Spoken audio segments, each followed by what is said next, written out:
David Morgan, thanks so much for joining us here at the Vancouver Resource Investment Conference. Daniela, it's always a pleasure. Well, you know, I always look forward to talk with you about silver, but I've been hearing you here at this show focused on energy. Right. Is this the new direction you're taking? Well, you know, I'm taking a little joking because some of the people say, well, it's got to be the bottom of the silver market if he's talking about energy. And I said, you know, from an inflation-adjusted perspective, silver's probably as cheap now as it was when I started on the speaking circuit 20 years ago when it was $5 the ounce. So what direction are you taking here with energy? What are you liking?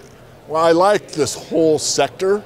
So we're looking at what's called energy stock profits. And if you want more information, we have a URL called comingenergyboom.com, all one word. And so are you looking to really diversify the silver space, or are there other? It's a whole new newsletter. Well, first of all, the Morgan Report really covered more than silver, and you know that. We covered everything from rare earth elements to the battery metals and everything else. So that's why I rebranded to the Morgan Report 5 years ago. And then I was kind of pushed a little bit to do this energy sector because it's been something I've been looking at, and I get asked constantly, outside of the metals, where do we invest? And I've always said energy. And so, well, why don't you do it? You know, it's like, well, I'm a great stock picker, but I'm not an energy expert. We want the stock picks. You don't have to be an expert. So I've got a team and we put it together. What about the crypto space? Has that ever interested you, blockchain? You know, it's fascinated me. I actually learned about it probably one of the earliest people. It came from Robert Prechter, and he brings this thing up, Bitcoin. And I had it on my desk. I never really explored it that much, but I was one of the first to learn about it. Well, as time has gone on, I've gotten more and more interested in the blockchain, and I've actually affiliated myself with this project called the LODE project. You can go to ag.lode.one. So the symbol for silver, ag.lode.one. It's a cryptographic, silver-backed currency. Let's talk about silver now, though, David, because 2018, as you know, not many investors are smiling with their silver investments. Can 2019 be the year that the metal turns around? Well, you know, I feel like embarrassed almost, because for the last few years I've said I think it'll be a better year for the metals, and you know, gold's kind of marched on fairly well. It was off this year, as you know, but I took a survey. I thought, well, I know nothing. What does the public think? So Twitter feed last year did a poll. How many think silver will outperform gold in 2018?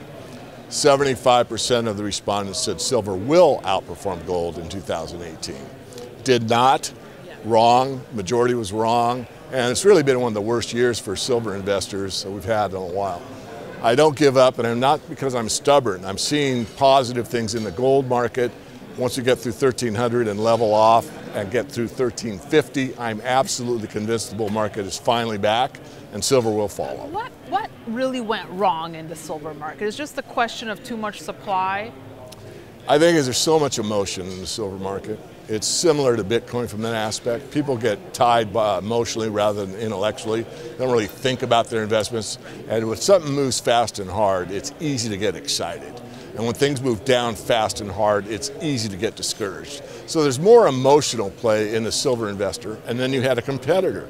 You've got this whole crypto world, and then you get, you know, all these miners going to pot, which is one of the few articles I've written for Kitco because I rather talk than write these days. But not everyone, but so many of the speculative funds moved into crypto and pot. Well, you have said it, that silver investors tend to be squirrely, and I think that's like the best way to describe it, that they want to get in and they want to get out fast. So do you think the mind frame has to change? Well, it's really too, you know, silver is almost bipolar, I mean, if I can use that word, because there's the industrial side that keeps marching on regardless, very establishment, very staid, doesn't change much, just grows a little bit every year almost. And so that continues. So there's that part of the market which is very well balanced, a need for the product, silver to make it a manufactured good. But the rest of the market is emotionally based, as we're talking about. And that's uncontrollable. And I think in what I see for the future on a big picture will be more unstable, meaning there'll be a lot of people flocking to the silver market above 30, just like we saw last time. And I was, you know, on a program with you and many others, because I got a lot of interviews, because I'm kind of the go-to silver talking head. And I was getting interview after interview, and I said consistently, do not buy silver above 30.